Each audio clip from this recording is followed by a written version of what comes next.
السلام علیکم، میرا نام ہدا ماجد ہے اور آپ ہیں اس وقت زویا علی شاہ کے second channel fiction frenzy novels پر۔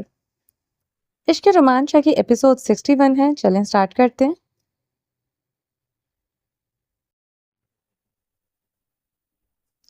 اب شاہ میر کو اپنے طریقے سے نہیں بلکہ مرحا کے بھائی کے انداز پر چلتے ہوئے اپنی زندگی کی الجھنوں کو سلجھانا تھا۔ اسے یقین ہو چکا تھا کہ رومان شاہ کا طریقہ مؤثر ہے، کیونکہ 1 سال تک اپنے طریقے سے رشتے کو ٹھیک کرنے کی کوشش میں وہ ناکام رہا تھا، مگر رومان شاہ کی ایک دن کی واپسی نے ہی اس کی زندگی میں مثبت تبدیلیاں لانا شروع کر دی تھی۔ 1 سال سے شاہ میر اپنے کمرے میں مرحا کے ساتھ رہنے کو ترس رہا تھا، اور شاہ کے آتے ہی یہ ممکن ہو گیا تھا کہ آج وہ مرحا کے ساتھ ایک بیڈ پر لیٹا ہوا اس کے چہرے کو قریب سے دیکھ سکتا تھا، وہ اس کی باتوں کو محسوس کر سکتا تھا۔ اسی لیے کہہ رہی ہوں کہ آپ خاموشی سے سو جائیں، کیونکہ ہمارے بیچ میں تو سیریس گفتگو کی کوئی گنجائش نہیں ہے، مرحا نے تھوڑا سخت لہجے میں کہا، اور مزید بات کرنے سے گریز کرتے ہوئے دوبارہ کروٹ لے لی۔ شاہ میر نے مرحا کی بات کو تحمل سے سنا، لیکن وہ جانتا تھا کہ اس کے دل کی بات ابھی بھی کہنے کا موقع باقی ہے۔ مرحا نے اپنی بیزاری کو ظاہر کرتے ہوئے پیروں کی طرف رکھے ہوئے کمبل کو کھینچا اور اسے اپنے اوپر اوڑھ لیا، گویا وہ اس گفتگو کو مزید جاری رکھنے کے لیے تیار نہیں تھی۔ شاہ میر نے ایک نظر مرحا کی جانب دیکھا، مگر کچھ کہے بغیر خاموشی اختیار کر لی۔ وہ سمجھتا تھا کہ اس وقت کے ساتھ باتیں اور دل کے معاملات خود بخود حل ہو جائیں گے۔ اس نے دل میں فیصلہ لیا تھا کہ آج کی رات صرف مرحا کی خاموشی کا احترام کرے گا، مگر یہ بات صرف اس کے دماغ میں سوچی تھی کہ وہ مرحا کی خاموشی اور اس کے غصے کا احترام کرے گا، لیکن اس کا لالچی دل کچھ اور ہی چاہتا تھا۔ دل نے بغاوت کرتے ہوئے اسے اکسانا شروع کر دیا تھا۔ شاہ میر اپنے دل کے ہاتھوں مجبور ہو کر کافی دیر تک سوچ اور ارمانوں کے درمیان کشمکش میں مبتلا رہا تھا۔ دل جب کسی بات پر اڑ جائے تو جیت ہمیشہ دل کی ہوتی ہے، اور یہاں بھی ایسا ہی ہوا ہے۔ دل نے دماغ کو شکست دے کر شاہ میر کو اپنے فیصلے پر عمل کرنے پر مجبور کر دیا تھا۔ نیند تو مرحا کو بھی نہیں آ رہی تھی، مگر وہ اس وقت شاہ میر سے بات نہیں کرنا چاہتی تھی، اس لیے اپنی سانسوں کو روک کر کروٹ لے کر سونے کی ایکٹنگ کر رہی تھی۔ شاہ میر اپنی پیاری بیوی کے چہرے کو تکتے ہوئے تکیے سے ہاتھ ہٹاتے ہوئے نرمی سے اس کے بالوں پر انگلیاں پھیرنے لگا۔ شاہ میر نے ہاتھ کے لمس نے مرحا کی دھڑکنوں کو بے ترتیب کر دیا اور اس کی سانسیں اکھڑ گئی۔ آخر شاہ میر اس کی محبت تھا، وہ شخص جس کی قربت میں آ کر اس نے محبت کے معنی کو سمجھا تھا۔